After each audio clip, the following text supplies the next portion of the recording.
How to Prepare for a Recession, a Global Story of Survival, Strategy. It was a chilly autumn morning in Berlin. Mia, a 35-year-old marketing consultant, sipped her coffee while scrolling through the news. Her brow furrowed as headlines screamed of an impending global economic downturn. From New York to Nairobi, from bustling Tokyo to the heart of Lagos, the tremors were being felt. Factories were slowing down, companies were tightening their belts, and whispers of mass layoffs began to swirl like cold wind around her. Across the ocean in Sao Paulo, Lucas, a young entrepreneur running a small logistics startup, felt a similar chill in his chest. One of his clients had just pulled out of a major deal. Cost cutting, they said. He leaned back in his chair and stared at his whiteboard, covered in growth projections that suddenly felt like wishful thinking. In Lagos, Ada wiped her hands on her apron.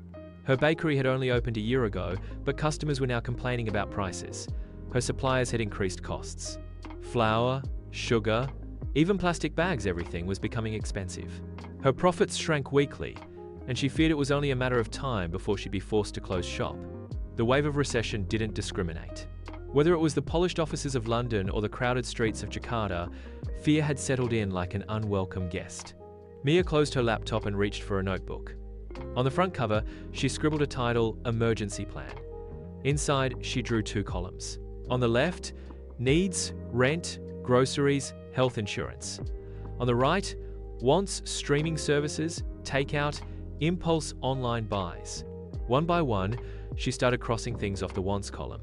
Lucas, too, began tightening his belt. He cancelled his software upgrade, paused all hiring plans, and called a team meeting. "We're entering survival mode," he told them. "If we play smart, we'll come out stronger." Ada sat down with her cousin, a junior accountant, and went through her expenses. She realized she could switch to a more affordable supplier for flour and reduce her daily production. She even began baking smaller loaves, same price, but now with higher margin. Around the world, ordinary people like Mia, Lucas, and Ada were waking up to a new reality. The recession wasn't coming, it was already here, and they had a choice: panic or prepare. Saving money was easier said than done, but Mia knew she had to start somewhere. Every Friday, she began transferring €25 into a new bank account. It wasn't much, but it was consistent. A safety net slowly taking shape. Lucas, despite the drop in income, committed to putting away 5% of whatever revenue he made. He used an app to automate the transfers. Even on weeks when business was slow, the small deposits gave him peace of mind. Ada couldn't save much, but she had friends, 5 of them. Together they formed a small savings group. Each month they contributed 2-0. Every month, one of them would receive the pot. It wasn't a bank, but it was something. It was trust. It was community. In the face of a crumbling economy, each of them realized that security wasn't about the amount saved, it was about consistency. Commitment. When her freelance contracts began drying up, Mia took inventory of her skills. She had years of experience in branding and marketing. Why not teach? She created a simple webinar, Marketing for Startups 101. The first session had only 5 attendees. By the third, she had 20, and she started charging. Lucas, always good with numbers, began offering part-time consulting for small businesses. On weekends, he'd sit in cafes and help local entrepreneurs optimize their budgets. It wasn't flashy, but it paid.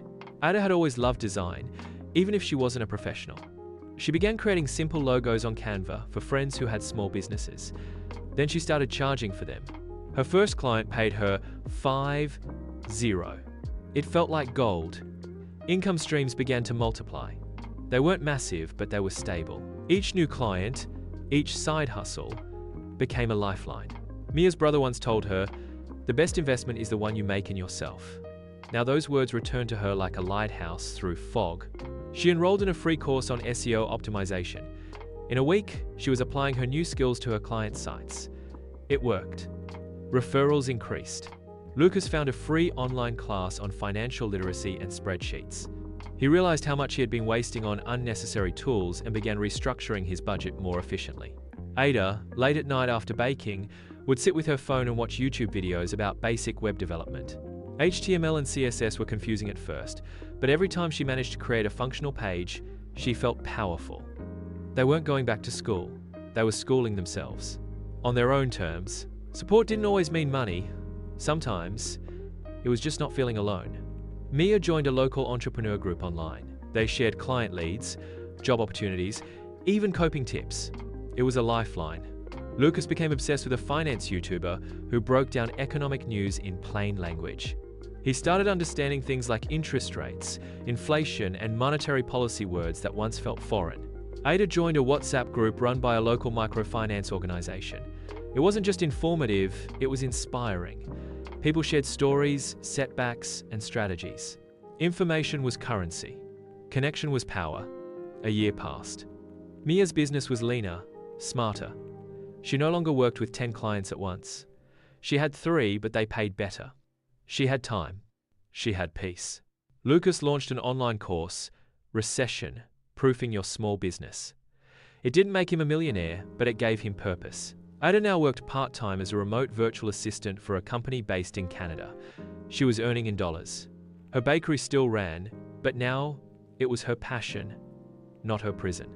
They weren't the wealthiest. They weren't the luckiest, but they were prepared, and that made all the difference.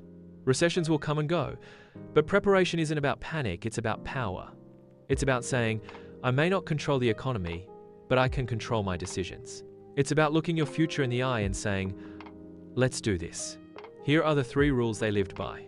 Start small, but start now. Learn constantly. Lean into community. If this story moved you, share it with someone you care about. Follow for more real stories, real strategies, and real resilience. Because your future is built today. Subscribe, comment, share your recession plan below.